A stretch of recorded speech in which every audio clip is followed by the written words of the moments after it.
올림픽 잘 보고 계십니까? 우리 내일까지 이제 치러지게 되는데요. 우리나라 선수는 아마 최소 규모로 참가했다고 합니다. 그래서 144명인데요. 그동안 200명 이상씩 참석하다가 이제 100명대로 최소 규모로 참석했습니다.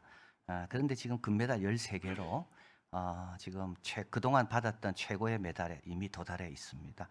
이제 오늘 경기가 남아 있는데 여기 이제 금메달이 추가된다면 역대 최고의 성적을 거두게 될 것이다, 이렇게 보고 있습니다.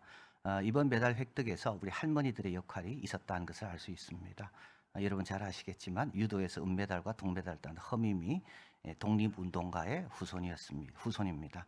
우리 할머니가 살아계실 때 태극마키를 달고 선수 생활했으면 좋겠다. 그리고 유언처럼 이야기해서 그 유언에 따라 한국 국적을 선택했고, 이번에 아주 참 유도에서 참 우리를 기쁘게 했습니다. 우리 태권도에서도 마찬가지죠. 세계 랭킹 24위였던 선수, 근데 이번에 금메달을 땄습니다. 랭킹은 숫자에 불과하다. 그것을 보여준 김유진 선수. 우리 할머니에게 감사한다 그럽니다. 8살 때 우리 할머니가 호신술을 좀 배워둬라. 그래서 그 말을 듣고 태권도를 이제 배우기 시작했는데 지금 여기까지 이르게 되었습니다. 여러분 누군가 옆에 있어야 되고요. 용기가 필요할 때는 용기를 주고 또 결단할 수 있도록 도와주는 그런 주위에 그런 분들이 꼭 있어야 됩니다. 초대교회에서는 먹고 마시는 문제는 작은 문제가 아니었습니다. 고린도전서 8장, 10장, 로마서 10장에서 오늘 본문까지 다 이 문제를 다루고 있습니다. 이제 우상에게 바쳐진 음식을 이제 시장에서 사서 먹을 수가 있는데, 특별히 고기입니다. 이 음식을 먹어도 되는지 고민이 아니 될 수가 없습니다. 이 음식 문제를 넘어서 신앙의 다양한 수준, 다양한 상황, 이때 성도는 어떻게 해야 되는가, 어떤 것이 하나님이 기뻐하시고 선하시고 온전하신 뜻인지 그걸 또 알려주는 좋은 하나의 샘플이 됩니다. 이걸 통해서 중요한 원리가 나오게 되거든요. 여러분, 계명은 절대적으로 다 순종해야 됩니다. 계명은 상대적이지 않습니다. 계명은 어디서나 언제나 주님 오실 때까지 다 지켜야 되는 게 계명입니다. 그런데 먹고 마시는 건 이거는 문화적인 겁니다. 문화적인 건 좀 다릅니다. 성도 간의 차이가 생길 수가 있습니다. 계명은 차이가 생기면 안 돼요. 근데 문화적인 먹고 마시는 것은 성도 간의 차이가 생길 수가 있어요. 이때 어떻게 해야 됩니까? 자, 그 원리가 오늘 본문입니다. 강한 자는 마땅히 약한 자의 약점을 담당해라. 자, 14장 2절에 보면 강한 자는 누구냐 하면 모든 것을 먹을 만한 믿음이 있는 자입니다. 여기서 말한 믿음은 구원을 얻는 믿음, 주님을 따라가는 그 믿음이 아니고요, 지식을 뜻하는 겁니다. 연약한 자는 누구냐 하면 이런 지식에 이를 수 없기 때문에 채소만 먹습니다. 다시 말하면 우상에서 바쳐진 재물이 시장에 나왔잖아요. 그런데 우상은 없는 거잖아요. 그리고 바쳤든 안 바쳤든 아무 고기에게 변화가 없는 겁니다. 이걸 아는 사람이 강한 사람입니다. 그래서 이 사람은 시장에서 얼마든지 고기를 사서 먹습니다. 약한 자는 어떤 사람이냐 하면 이거는 우상에게 갔던 음식이라는 걸 생각만 해도 마음이 힘듭니다. 왜냐하면 본인도 약하니까, 또 우상이 자꾸 생각나고. 이게 약한 자입니다. 그러니까 강한 자는 먹는 것에서 자유롭습니다. 절제도 됩니다. 신학적 이해도 있습니다. 다 하나님이 만드신 건데. 그러나 약한 자는요, 절제도 안 돼요. 내가 이거 먹기 시작하면 어떻게 될까요? 내가 어려워질 것 같기 때문에 늘 삼가하는 게 약한 자입니다. 그리고 이 약한 자는 뭡니까? 그만한 지식에는 이르지 못했지만 자기를 지키고 싶은 마음이 있습니다. 이게 약한 자입니다. 자, 14장 3절 사도 바울은 양쪽 다 권면합니다. 먹는 자 강한 자죠. 먹지 않는 자를 업신여기지 말고, 먹지 못하는 자, 먹는 자를 판단하지 마라. 이것 갖고 구원하고는 상관없다. 다 구원받았다. 다 하나님께서 귀하게 여기신다. 자, 그러면서 중요한 모든 행동과 동기를 점검할 수 있는 그거에 대해서 이야기합니다. 6절입니다. 나를 중히 여기는 자도 주를 위하여 중히 여기고, 먹는 자도 주를 위하여 먹고, 먹지 않는 자도 주를 위하여 먹지 아니하고. 여러분, 일반인들의 행동은요, 뭘 먼저 생각합니까? 권력, 명예, 이익입니다. 내가 이걸 행동하면서 나에게 이익이 될까? 항상 그게 먼저 떠오르죠. 이걸 행동하면 내한테 유리해질까? 권력. 이걸 행동하면 나를 좀 빛나게 될까? 우리는 항상 권력, 명예, 이익, 요 세 가지입니다. 이 세 가지가 뭘 결정할 때 제일 먼저 떠오릅니다. 이 떠오르는 걸 가지고 판단하는 거죠. 손해될 건 안 하잖아요. 그런데 성도는 다르다는 겁니다. 성도는 주를 위하여 먹든지 마시든지. 왜 그러냐? 8절. 우리가 살아도 주를 위하여 살고 죽어도 주를 위하여 죽나니 그러므로 사나 죽으나 우리는 내 것이 아니고 주님의 것입니다. 나는 의의 종이 되었습니다. 나는 먹든지 마시든지 주인이 먹으라면 먹고 주인이 먹지 말라면 안 먹는 겁니다. 먹고 마시고 문제는 다 여기에 달려 있는 겁니다. 내 취향이 아닙니다. 내 선택이 아니고 내가 즐거워서 먹는 게 아닙니다. 8절. 우리가 살아도 주를 위하여 살고 죽어도 주를 위하여 죽나니 그러므로 사나 죽으나 우리는 주의 것이로다. 9절. 이를 위하여 그리스도께서 죽었다가 다시 살으셨으니 산 자와 죽은 자의 주가 되려 하십니다. 내 삶의 주인은 내가 아닙니다. 여러분 음식 앞에서 주기도문 할 수 있잖아요. 일용할 양식 주셔서 감사합니다. 그렇게 기도할 때마다 주님이 기뻐하시는 건가 그렇지 않은가를 점검해야 되는 거예요. 주님이 기뻐하시면 여러분 마음껏 드셔도 돼요. 푸른 초장에 누이시고 실만한 물가로 인도하시거든요. 그러나 주님께서 야 먹지 마. 이거 덕스럽지 않아. 내 마음이 기쁘지 않아. 그럼 어떻게 됩니까? 다니엘과 세 친구처럼 왕의 진미와 포도주를 거절하는 거예요. 왜? 내 삶의 주인은 우리 예수님이시니까. 12절. 그러므로 우리 각인이 자기 일을 하나님께 직고하리라. 이 직고라는 말은 청산, 결산한다는 겁니다. 우리 주님은 살았을 뿐만 아니라 죽었어도 우리의 주인이 되시거든요. 여러분 이것보다 더 위로가 되는 구절은 없습니다.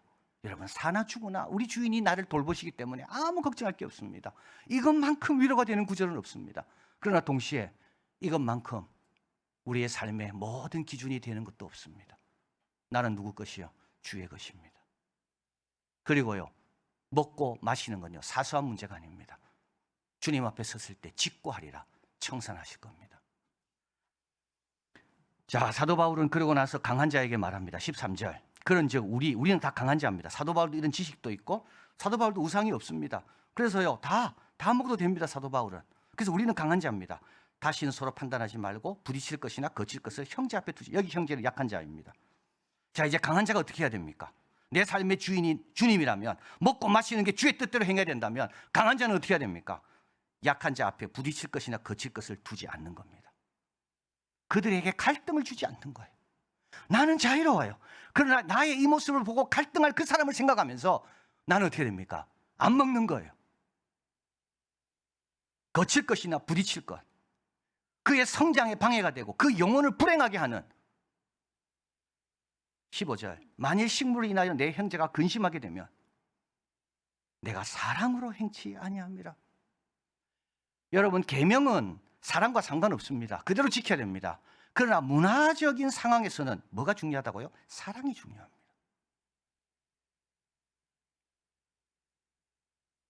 사랑이 있냐 없냐입니다. 그리스도께서 대신하여 주신 형제를 내 식물로 많게 하지 말라. 여러분 자녀를 여러분이 먹는 식물로 많게 하지 마라. 그는 누굽니까? 우리 예수님께서 그를 위해 희생하신 구원의 열매입니다. 여러분 가정은 어떻습니까? 깨끗합니까?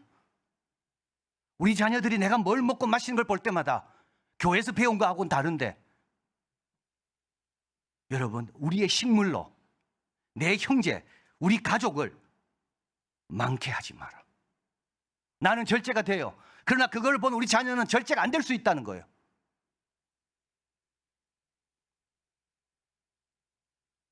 예수님께 죄 짓는 겁니다. 그리스도께서 대신하여 죽었는데, 그래서 살려냈는데 내 식물로 형제를 많게 하는 것. 토크빌은 이기주의, 개인주의, 귀족주의 이렇게 차이에 대해서 말합니다. 이기주의는 맹목적 본능에 근거합니다. 이기주의는 인간이 있는 것부터 지금까지 계속되고 있습니다. 자기중심적인 사람입니다. 모든 것이 내 중심입니다.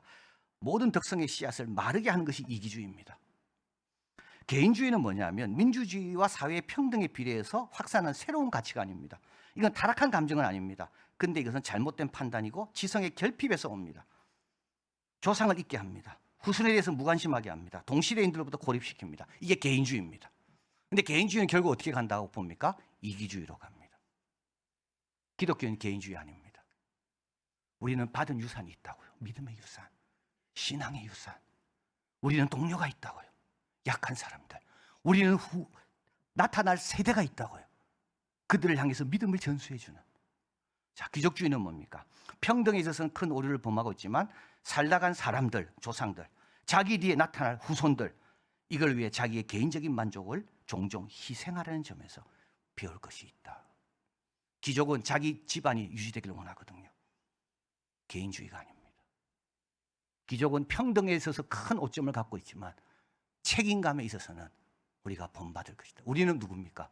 우리는 왕 같은 족속이요, 그의 택하신 백성입니다.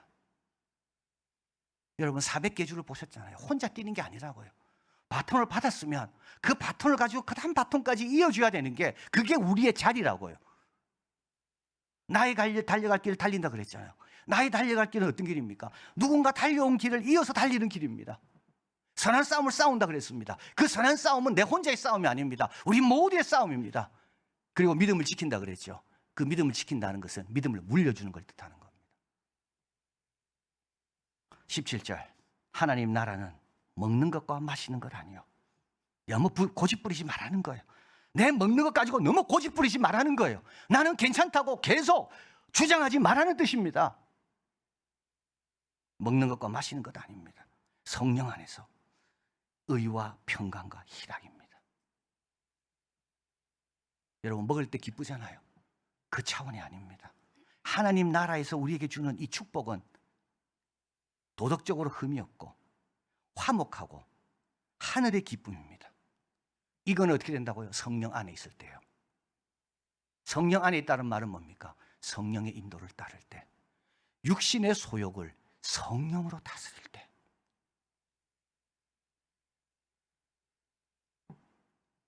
(20절) 사도 바울은 다시 강조합니다. 식물로 인하여 하나님의 사업을 무너지게 마라.